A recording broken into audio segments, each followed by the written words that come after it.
ating mga balita, COMELEC Daet pinaalalahanan ang mga bagong botante na magparehistro na.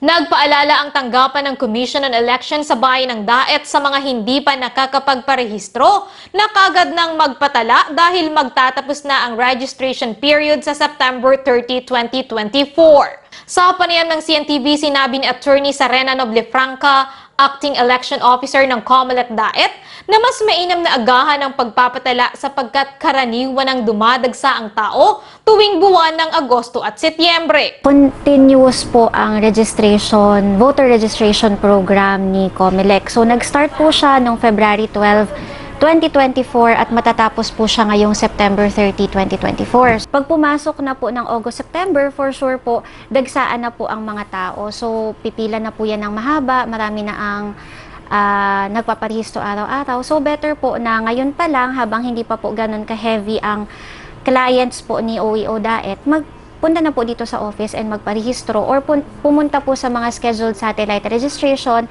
ni COMELEC Daet para po magparehistro. Nagpapatuloy rin umano ang programa ng COMELEC na Register Anywhere kung saan ang mga residente ng iba't ibang bayan sa lalawigan ay maaaring magparehistro sa bayan ng Daet. Ongoing din po ang ating tinatawag na Register Anywhere program.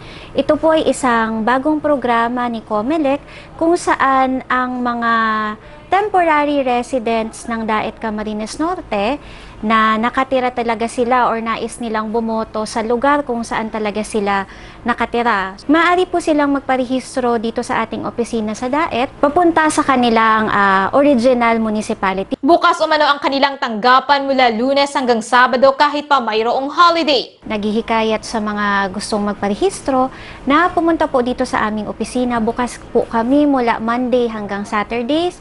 Kahit po during holiday, so pwede po magparehistro, pwede for new registrants, open po tayo. Open din po tayo sa mga magpapatransfer galing sa ibang bayan para sa mga magpapakorek po ng kanilang marital status or kung may problema po yung mga records na sa COMELEC, so oras na po ito para po mapalitan po yung mga current records nila. Maaari rin daw magtungo ang mga nais magparehistro sa kanilang satellite offices, sa mga malls o di kaya sa kani-kanilang barangay. Continuous po ang satellite registration ni COMELEC, so nagbabara-barangay po siya para maging mas convenient sa ating mga registrants ang pagpaparehistro. Continuous din po ang ating voters registration. So hinihingayat po namin ang mga constituents ng Daet na magparehistro na po habang hindi pa po ganun karami ang daily applicants po natin. Maliban dyan, nagtutungo rin umano ang COMELEC sa mga paaralan upang makapagparehistro ang mga kwalipikadong mag-aaral. So usually po, ang RAP programs po natin, kinakandak natin kapag tayo ay nagsasatellite registration sa mga malls and sa mga eskwelahan. Kasi madalas po, nandun po yung mga applicants po natin na tinatarget ng ating Register Anywhere program. Dagdag pa ni Noblefranca, magdala lamang ng isang valid ID ang mga bagong magpaparehistro, marriage contract sa mga nagnanais mag-update ng kanilang marital status, at birth certificate naman sa mga mayroong maling entry ng pangalan. Samantala, para naman sa mga nagnanais kumandidato sa nalalapit na 2025 midterm election, sinabi ni Noblefranca na magsisimula ang filing of Certificate of Candidacy sa October 1 hanggang October 8, habang ang election period naman ay magsisimula sa January 12, 2025 at magtatapos sa June 11, 2025.